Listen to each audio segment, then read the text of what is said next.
चिंता नहीं है। अरे जवाब साहब सुनिए, छोड़ कर ये छोड़ के जाना क्या होता है, ये छोड़ के जाना क्या होता है। द लाइव टीवी, सच सबसे आगे।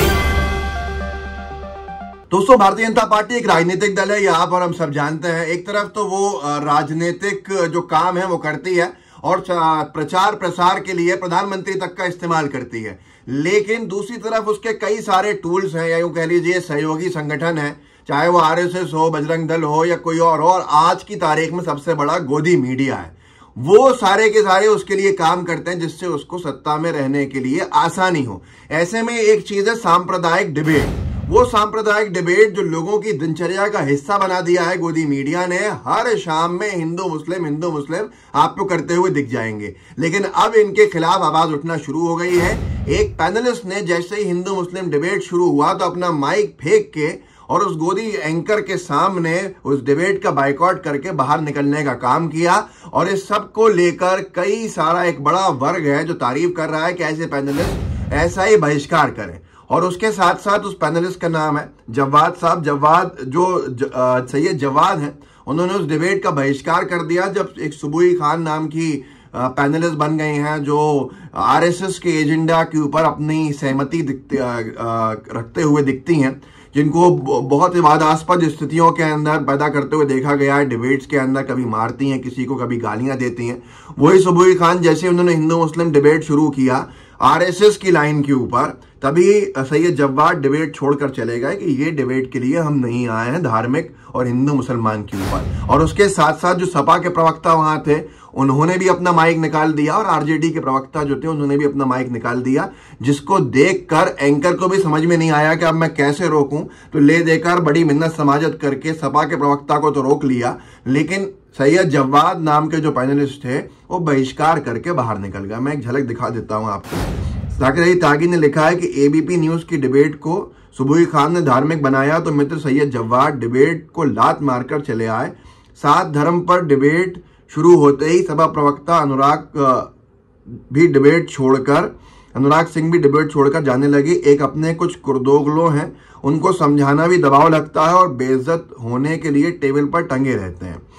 मैं इसको बहुत ज्यादा आपको नहीं दिखा सकता हूं क्योंकि जो सामने वाला एबीपी न्यूज का डिबेट है वो फिर उनको आपत्ति होगी और वो शिकायतें यूट्यूब के ऊपर होती हैं तो वीडियोस रुक जाते हैं। लेकिन मैं आपको झलक दिखा देता हूं कि कैसे ये तमाशा हुआ था। देखिए इस वीडियो। आप बोलिए। की चिंता नहीं है। अरे जवाब साहब सुनिए, छोड़ कर ये छोड़ के जाना क्या होता है। तो दोस्तों, ये हाल हुआ जो आपने अभी देखा और इसका बहुत बड़ा अगर आप देखना चाहें तो जाकिर के ट्विटर हैंडल के पास जाके देख सकते हैं। लगभग 2-2.5 मिनट का वीडियो है जिसमें आपको साफ दिख जाएगा कि कैसे सैयद जवाद ने जो गोदी एंकर है उनको हैरान कर दिया, उनको हक्का बक्का छोड़ दिया। क्योंकि अगर यही आज की जरूरत है धार्मिक इश्यूज के ऊपर अननेसेसरी अगर बेवजह के डिबेट्स होंगे तो उनका अगर आप बहिष्कार नहीं करेंगे तो शायद वो एजेंडे को पूरा करते जाएंगे और बीजेपी हो या आरएसएस हो या बजरंग दल हो या तमाम ऐसे संगठन हो, उन्हीं को इससे फायदा मिलेगा जिनको फायदा पहुंचाने के लिए ऐसे डिबेट्स का आयोजन कराया जा रहा है। बहुत से लोग कहते हैं कि अगर हम नहीं जाएंगे तो फिर वो वैक्यूम हो जाएगा तो वो किसी और को ही बैठा लेंगे। तो असली लोग वैसे भी नहीं बैठ रहे हैं कि कोई कायदे के स्कॉलर बैठते हो या कोई कायदे का मुस्लिम धर्म का रिप्रेजेंटेशन करने के लिए बैठते हो रिप्रेजेंटेटिव, ऐसा कोई नहीं है। ऐसे लोग बैठ रहे हैं कि जिनको उनके मोहल्ले छोड़िए उनके घर में कोई नहीं सुने। ऐसे लोगों का वहां जाना सिर्फ अपनी छवि को चमकाने के लिए कि हम कुछ हैं, हम टीवी पर्सनालिटी हैं, इसलिए हम जाएंगे वहां पर और फिर मजहब को बदनाम करने का काम, हिंदू मुस्लिम विवाद और बढ़ जाए ऐसी बातें वहां करना, इस्लाम धर्म को गलत तरीके से पेश करना, बदतमीजियां करना, अपशब्दों का इस्तेमाल करना, गुस्से में आके महिलाओं से लड़ना और महिलाएं भी ऐसी जो लड़ने के लिए वहां पहुंची हो। ये सारी चीजें जो हैं कहीं ना कहीं समाज को नुकसान पहुंचाती हैं और आपका जो मौका परस्ती है उसको बेनकाब करते हैं कि आप कितने अपॉर्चुनिस्ट हैं। अब मैं आपको एक चीज याद दिला दूं कि इन्हीं धार्मिक डिबेट्स के चलते, इन्हीं सांप्रदायिकता वाले डिबेट के चलते अमन चोपड़ा को लेकर 50,000 का जुर्माना लगा चुकी है अथॉरिटी कि आपने जिस तरह का सांप्रदायिक डिबेट किया वो गलत है। शोएब जमई का एक नाम बहुत ज्यादा बीच में आया था, सुबुई खान, ये जिनका डिबेट का बहिष्कार जिनके वक्तव्य पे किया है उन जवाद ने, उन्हीं सुबुई खान से लड़ाई हुई थी। शोएब जमाई ने उनको कोई अपशब्द बोला था, सुबुई खान ने उनको मारने के लिए हाथ बढ़ाया आगे, सब कुछ लीक हो गया। और उसके बाद भी बेशर्मी कहूं या कहूं कि जो लोग समझा रहे थे शोएब को, उनको ऊपर भी वो बहुत ज़्यादा तकलीफ हो रही थी और उनको ही वो टारगेट करने लगे थे कि मैं केसेस करूंगा। मेरी कोई ना जान पहचान है इनसे, ना मैं इनको कोई विरोध है मेरा, लेकिन मैंने कोई ऐसा इनके खिलाफ वीडियो बनाने का काम भी नहीं किया। उस वक्त बनाना चाहता तो बना सकता था, लेकिन कम से कम कुछ तो एहसास करें कि ये सारी की सारी चीज़ें जो हैं ये कहीं ना कहीं जिस मज़हब से आप आते हैं उस मज़हब को बदनाम करा रहे हैं और आपकी खुद की आप इमेज बनाने की कोशिशें कर रहे हैं एक राजनेता रूपी। लेकिन आपके समाज को अगर कोई बदनाम किया जा रहा है आपके माध्यम से, तो ये अफसोस की बात है। तब शोएब ने कुछ लिखा था कि ये सब हो गया, अफसोस है मुझे, इसका लीक कर दिया किसी ने, निजता का हनन है, ये है वो है। तो उस पर काविश अजीज ने लिखा था कि इस तरह की डिबेट कराकर हर रोज इस देश के मुसलमानों को ये नफरती चैनल रुस्वा करते हैं, दलील करते हैं, बेइज्जत करते हैं और आप अपनी दुकान चलाने के लिए, टीआरपी बटोरने के लिए ऐसी जगह जाते हैं।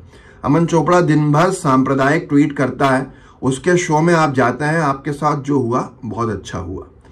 अगर आप देखें कि गोदी मीडिया ने जिस तरह से डिबेट्स के टॉपिक्स चुने हैं तो आपको जान के हैरानी होगी। 2022 में एक डेटा आया जो मार्च से 19 जून 2022 तक का था।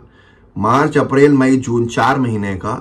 2022 के ये गर्मियों के 4 महीनों में न्यूज़ चैनल्स ने क्या क्या इश्यूज पे डिबेट किए देख लीजिए। आज तक ने 88 कुल शो किए, सांप्रदायिक मुद्दों पर 45 थे, 88 में से महंगाई बेरोजगारी के ऊपर महंगाई पर 4 थे, बेरोजगारी पर 1 भी नहीं था। जी न्यूज़ ने 73 डिबेट्स किए, सांप्रदायिक मुद्दों पर 28 किए, महंगाई पर 2 किए और बेरोजगारी पर 1 भी नहीं किया।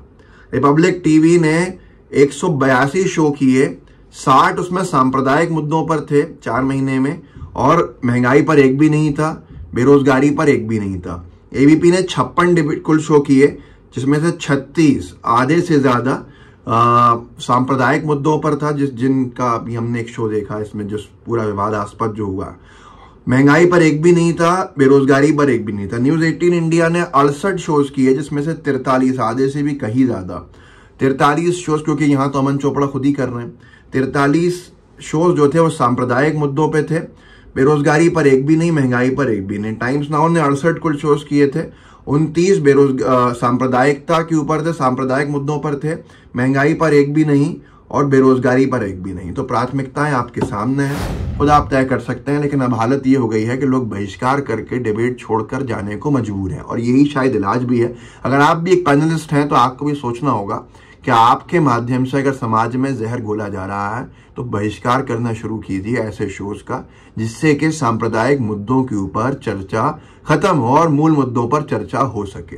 इस वीडियो को आगे बढ़ाइएगा, लोगों को जागरूक कर सकते हैं, कीजिएगा, व्हाट्सएप ग्रुप में शेयर जरूर कीजिए, लाइव टीवी को सब्सक्राइब भी कीजिए। जय हिंद, जय भारत। द लाइव टीवी, सच सबसे आगे।